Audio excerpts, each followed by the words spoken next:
بسم اللہ الرحمن الرحیم۔ ناظرین، احمد نصیر آپ کی خدمت میں حاضر ہے۔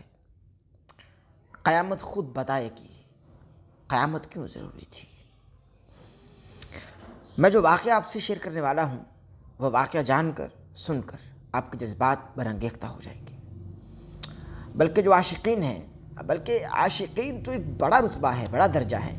ہر مسلمان کا جو خون ہے وہ کھولنے لگے گا جو واقعہ میں آپ کو بتلانے والا ہوں۔ ناظرین، تھانہ مخدوم پور، ضلع خانوال۔ معلوم ہے کیا ہوا؟ جو ایف آئی آر ہے اس کا متن جو ہے میں آپ سے ساتھ ساتھ شیئر کر رہا ہوں۔ ناظرین، ہوتا یہ ہے کہ ایک قاری صاحب، قاری قرآن، حافظ قرآن، حافظ شاہد نام ہے جن کا، وہ ایک بچی کو پڑھانے کے لیے آتے ہیں، بچی کو قرآن پڑھاتے ہیں بچی کو، اور بچی کو قرآن پڑھانے کے ساتھ ساتھ انہوں نے قرآن کی ایسی بے حرمتی کی جو میرے خیال سے، اللہ معاف کرے، وہ لفظ، موزوں لفظ میری زبان پر آ جائے کہ میں آپ سے شیئر کر سکوں۔ لیکن ایف آئی آر کا جو متن ہے وہ میں ساتھ ساتھ جو ایف آئی آر پر درج ہے میں عین وہی پڑھ کر آپ کو سناؤں گا۔ خود سے کچھ ایڈ نہیں کرنے والا، میں خود سے کچھ کروں گا ہی نہیں ایڈ میں ایف آئی آر کا جو متن ہے وہ عین اسی طرح آپ کے سامنے میں پیش کر دوں گا۔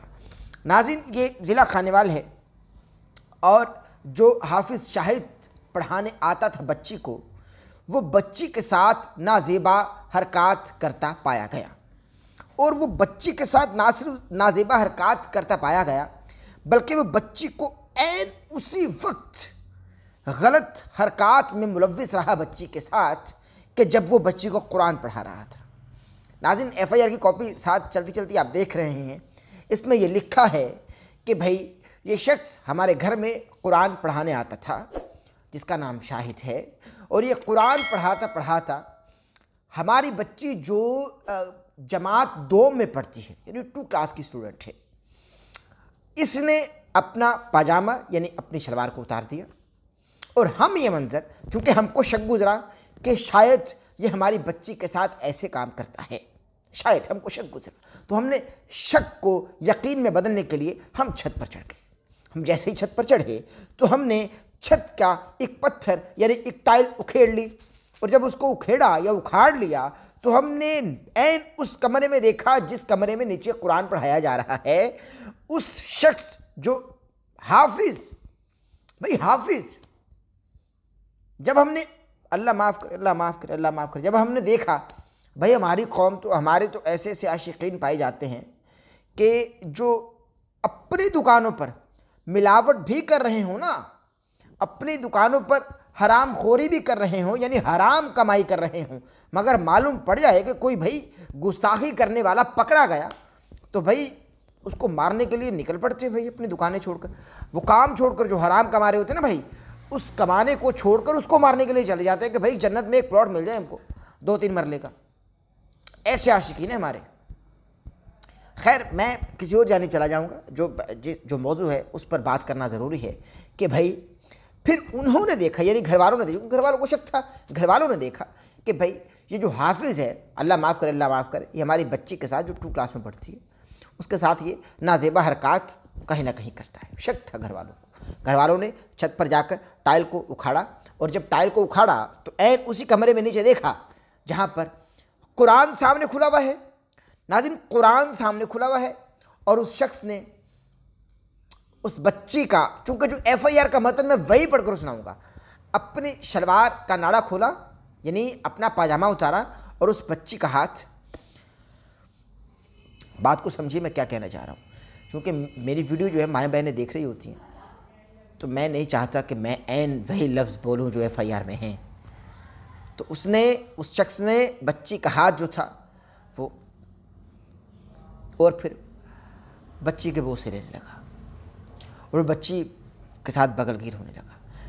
بچی نے اپنا ہاتھ چھڑایا اور قرآن پر رکھا اور قرآن پڑھنے لگی۔ بچی ہے بھائی، چھوٹی بچی ہے، بچی پھر قرآن پڑھنے لگی، اور اس شخص نے جو حافظ تھا، اللہ معاف کرے، اللہ غارت کرے ایسے لوگوں کو، چونکہ ہر شعبے میں کالی بھیڑیں ہوتی ہیں، ہر شعبے میں۔ آپ یہ مت کہیے کہ بھائی اللہ معاف کرے، اللہ معاف کرے، صرف یہ پڑھانے والے ایسا ہیں یا ایسے ہیں، ایسی بات نہیں ہے، بلکہ ہر شعبے میں کالی بھیڑیں ہوتی ہیں. اور ظاہر ہے کہ آپ کسی بھی فیلڈ میں چلے جائیں، اچھے برے لوگ ہوتے ہیں، میں سب کی بات نہیں کر رہا، اچھے برے لوگ ہوتے ہیں. تو اس شخص نے ایسا کیا. تو ناظرین، بچی خوفزدہ ہو کر باہر آ گئی. تو اب گھر والوں نے اس کے خلاف مقدمہ درج کرا دیا ہے. یہ ضلع خانیوال ہے اور تھانہ مخدوم پور ہے. مقدمہ درج ہو گیا ہے. یہ پیغام رکنا نہیں چاہیے. اس شخص کو کڑی سے کڑی سزا ملنی چاہیے، کیونکہ اس شخص نے ایک تو نابالغ بچی، اور دوسرا یہ کہ وہ زنا بالجبر، تیسرا یہ کہ سب سے بڑی بات، بلکہ تیسرا نہیں پہلا یہ، قرآن کی بے حرمتی. قرآن کی بے حرمتی، جس قرآن میں بچیوں سے حسن سلوک کرنے کا کہا گیا، بچیوں سے شفقت کرنے کا کہا گیا، بچیوں کے سروں پہ چادریں ڈالنے کا کہا گیا، اسی قرآن کو سامنے رکھ کر بے حرمتی کرتا ہوا کسی کی بچی کے ساتھ نازیبا حرکتیں کرتا ہوا پایا گیا. کہے کا اسلام کیا پڑھا رہا تھا تو قرآن میں. اللہ معاف کرے. اے اللہ، میں اس دعا کے ساتھ اس ویڈیو کا اختتام کر رہا ہوں کہ ایسے لوگوں کو ہدایت عطا فرما، اور اگر یہ ہدایت کے قابل نہیں تو ان کو غارت کر دے. اگر یہ ہدایت کے قابل نہیں، ان کو غارت کر دے. اگر ایسے لوگ ہدایت کے قابل نہیں تو اے اللہ ان کو غارت کر. چونکہ قرآن میرے آقا، میرے سید، میرے مرشد حضرت محمد مصطفیٰ نبی محتشم صلی اللہ علیہ وآلہ وسلم پر اتاری گئی وہ کتاب ہے جو مقدس ہے، جو پاک ہے، جو قرآن ہے، جو فرقان ہے، اور جو رحمان کی طرف سے ہے. اس پیغام کو پھیلائیے، رکنا نہیں چاہیے. پیغام کو شیئر کر دیجیے. چینل کو سبسکرائب کر لیجیے گا، بیل آئیکن کے بٹن کو پریس کرنا ہرگز نہ بھولے گا، تاکہ آپ ہماری آنے والی لیٹسٹ اپڈیٹس محسوس ہو سکے. اور میرے لفظوں سے کسی کی دل آزاری ہوئی ہو، یا میرا کوئی لفظ کسی کے دل پر گراں گزرا ہو، تو ان سے انتہائی پیش کی معذرت. اللہ حافظ.